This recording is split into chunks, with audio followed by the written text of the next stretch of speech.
નમસ્કાર વિદ્યાર્થી મિત્રો. માનવમાં ઉત્સર્જન તંત્ર આ આકૃતિ પણ એક્ઝામમાં પૂછાઈ શકે તો એના માટે ઇમ્પોર્ટન્ટ છે. તો માનવમાં ઉત્સર્જન તંત્ર ની આકૃતિ દોરવાની છે તો એની સૌ પ્રથમ શરૂઆત છે. એ તમે જો આકૃતિમાં જોતા હશો સામાન્ય આકૃતિ છે આમાં કઈ ટ્રીક નો ઉપયોગ આપણે નથી કરતા પણ સીધા છે એ બે આપણેે રુધિર વાહિનીઓ દર્શાવી દેવાની સૌ પ્રથમ.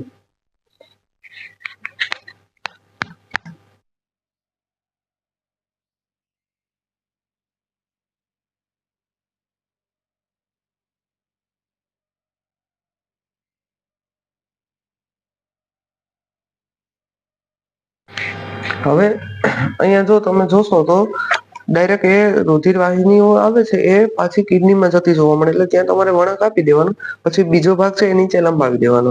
જેમ આકૃતિમાં બતાવવામાં આવે એ રીતના ડ્રો કરતું જવાનું. શીરા અને ધમની છે એ તમારે બંને જોવા મળે તો એમાં તમારે ખાસ યાદ રાખો અહિયાં એ નહી જોવા મળે કે ઘાટી કરવામાં આવે પણ શીરાને તમારે ઘાટી દર્શાવી દેવાની પેન્સિલ થી આછી આછી લાઈનિંગ એમાં દર્શાવી દેવાની એટલે તમને આઈડિયા આવે. હવે તમે આ શીરા અને ધમનીને નીચે લંબાવશો તો નીચે આપણે જે એ ટાઈપ નો શેપ દર્શાવી દેવાનો એટલે તમારે શું થઈ જાય કે આકૃતિ વ્યવસ્થિત થઈ જાય એમાં એ ટાઈપ નો શેપ દર્શાવી અને નીચેથી પાછો એનો વળાંક લઈ લેવાનો છે અને ડબલ લાઈનિંગ દર્શાવી દેવાની છે.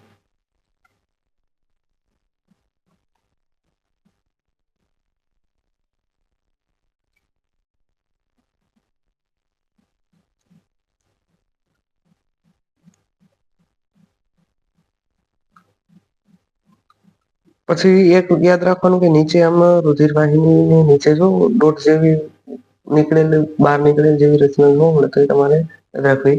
આવી થોડીક મિસ્ટેક થતી હોય તો એ સુધારી લેવાની. આ રીતના ઝીણી એવી લાઈનિંગ તમારા નીચે એ ટાઈપની શેપમાં લંબાતી જોવા મળશે થોડીક આકૃતિમાં ફેરફાર રહેશે પણ તમારે તમારી રીતના સમજી લેવાનું છે કે કઈ રીતના ડ્રો કરવાની છે. ચાલો હવે વ્યવસ્થિત થોડુંક થઈ ગયું હવે નીચેથી આપણે જે શીરા બાકી છે એ શીરા દર્શાવી દેવાની છે જો અહિયાં ડાર્ક લાઈન નહી હું કરી પણ તમારે તમારી રીતના પેપરની અંદર ડાર્ક લાઈન એટલે કે ટૂંકમાં આ શીરાને પેન્સિલ ત્રાસી રાખી અને થોડીક એની અંદર રંગ ભરી દેવાનો પેન્સિલથી એટલે ટૂંકમાં એ અલગ લાગે કે શીરા છે ધમની છે બાકી નામ નિર્દેશનમાં તો જોવા મળશે જ. હવે જો કિડનીની રચના તમારે કઈ રીતના યાદ રાખવાની વાલના દાણા જેવી રચના હોય વાલ હોય ને વાલ આપડે જે કઠોળ ખાઈએ એવી રચના હોય અથવા તમે કોઈ અડદના દાણા અથવા ગોળ શેપ દર્શાવી દેવાનો જેમ આકૃતિમાં દર્શાવી એ પ્રમાણે ચાલે. બંને બાજુ એ રચના દર્શાવી દેવાની.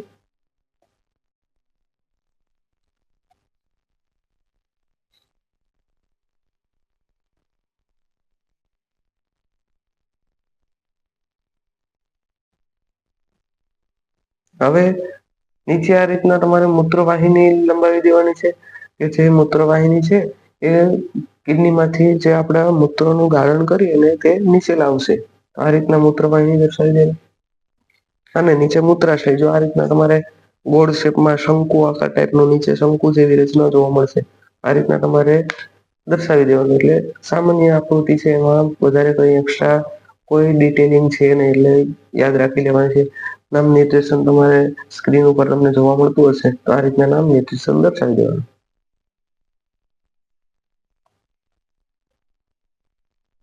હવે ત્યારબાદ આપણે મૂત્રપિંડ નલિકા મૂત્રપિંડ નલિકાની આકૃતિ દોરવાની છે મૂત્રપિંડ નલિકાની આકૃતિ આ વખતે પૂછાઈ શકે એવી સંભાવના છે. આઈ થિંક એવી જો પૂછાય જાય તો તમને આવડવી જોઈએ એટલા માટે આનો વિડીયો મૂકું છું. તો જો પેલા તમારે સી જેવી રચના કરવા નાખવાની સી ઉલટો દર્શાવી દેવાનો. અહિયાં તમારે અળ જેવી રચના દર્શાવી અને પી જેવી રચના જો અહિયાં જોવા મળશે. આ રીતના દર્શાવી અને પાછો એક નાનો એવો સી જેવી રચના કરવાની ઓરિજનલ સી આપડે દોરીએ એ રીતે નીચે યુ જેવી શેપ આપી દેવાનો સીધે સીધો એની નીચે તો આ રીતના યુ શેપ આપી દેવાનો અને તેની ઉપર જ એજ લાઈનિંગમાં આપણે ગુજરાતીમાં જેમ સાત કરીએ એમ સાત દર્શાવી દેવાના આ સાત થઈ જાય હવે એની ઉપર એમ જેવી રચના આપણે એમ જે લખીએ ઇંગ્લિશમાં એ એમ જેવી રચના દર્શાવી દે આ એટલા સિક્વન્સ યાદ રાખી અને પછી ડબલ લાઈનિંગ આ રીતના લાઈનમાં તમારે જોઈન્ટ કરતું જવાનું એટલે તમને સમજાય જાય કે શું કેવા માંગે. આ રીતના બંને છેડાઓ જોઈન્ટ કરી દેવાના અને પછી તેમાં તમારે આગળ વધવાનું. તો પી જેવી રચના હશે ત્યાંથી તમારે ડાયરેક્ટ વળાંક લઈ અને નીચે તમારે સી જે આપેલો છે બીજો સી ત્યાં બંને છેડાઓને જોઈન્ટ કરી અને આમ જેમ એક વાહિની હોય એ વાહિની નળી જેવી રચના તમારે દર્શાવવાની છે એટલે ડબલ લાઈનિંગમાં જ આગળ વધતું જોવા મળશે.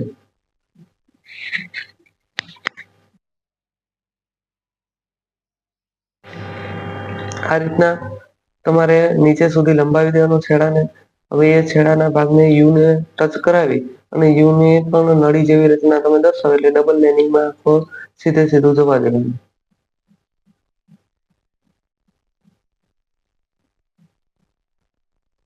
એ રીતના પછી ઉપર છેડો લંબાવી અને સાથને છે જે બારનો છેડો છે એ સાથને ટચ કરાવી દેવાનો સોરી જે અંદરનો છેડો છે એને સાથને ટચ કરાવી દેવાનો અને બારના છેડાને પછી ફેરવી અને એક છેડો છે એ એમને ટચ કરાવી અને બીજો છેડો છે એ પણ એ રીતના આકૃતિ દર્શાવ્યા પ્રમાણે લંબાવાનો.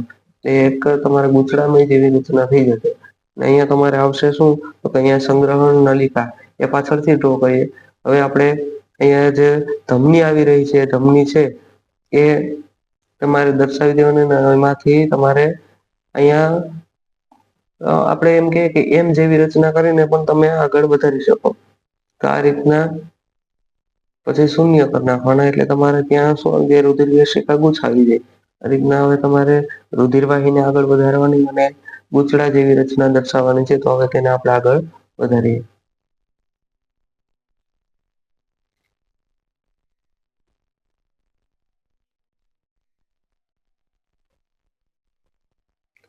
તો આ રીતના ધીમે ધીમે બે લાઈનમાં લેતી જવાની અહિયાંથી એક વિભાજન દર્શાવી દેવાનું.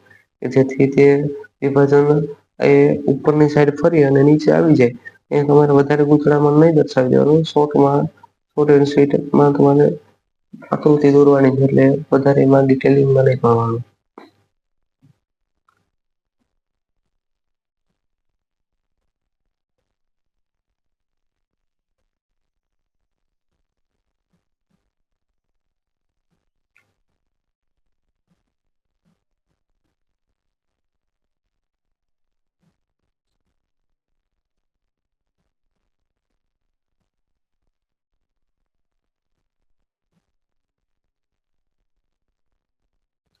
આ રીતના નીચે સુધી લંબાવી અને તમારે એક નલિકા છે ને નીચે સુધી તમારે લાવવાની તો છે જ એટલા માટે તમારે આ રીતના બોક્સ જેવી રચના દર્શાવી દો.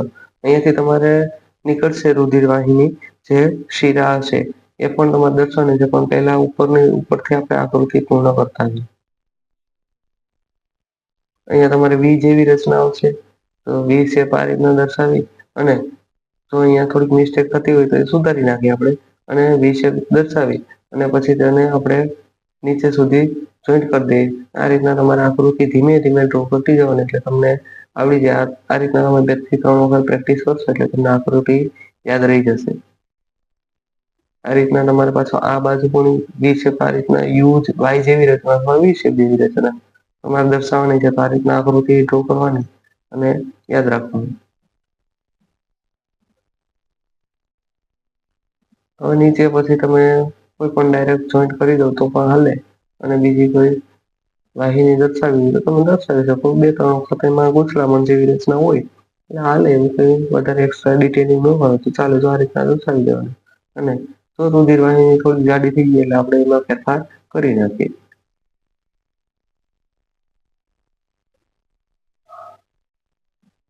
આ રીતના આકૃતિ ડ્રો કરશો એટલે મૂત્રપિંડ નલિકાની આકૃતિ વ્યવસ્થિત ડ્રો થઈ જશે અને જે વધારાની જે રુધિરવાહિનીઓમાં લાઈનિંગ હોય એને દૂર કરી નાખવાની એટલે તમારી આકૃતિ મસ્ત થઈ જાય.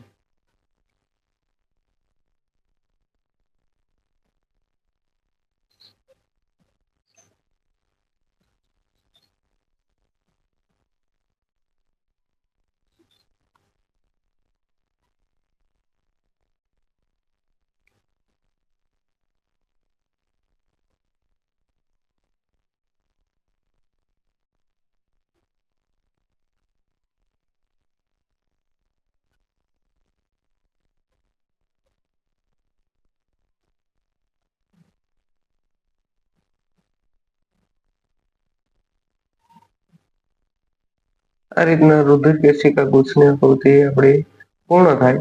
હવે પછી ત્યારબાદ આપણે એમાં નામ નિર્દેશન દર્શાવી દઈએ.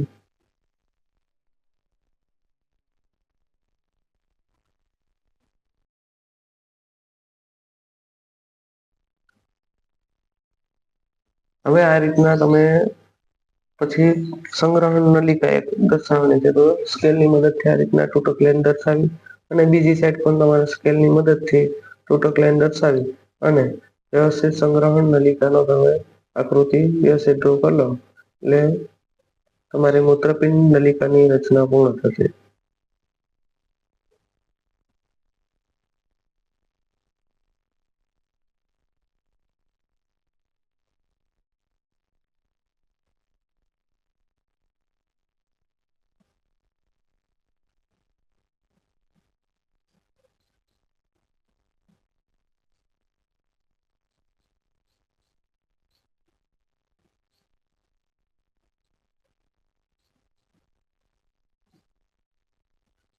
હવે આનું પછી નામ નિર્દેશન તમે દર્શાવી દો.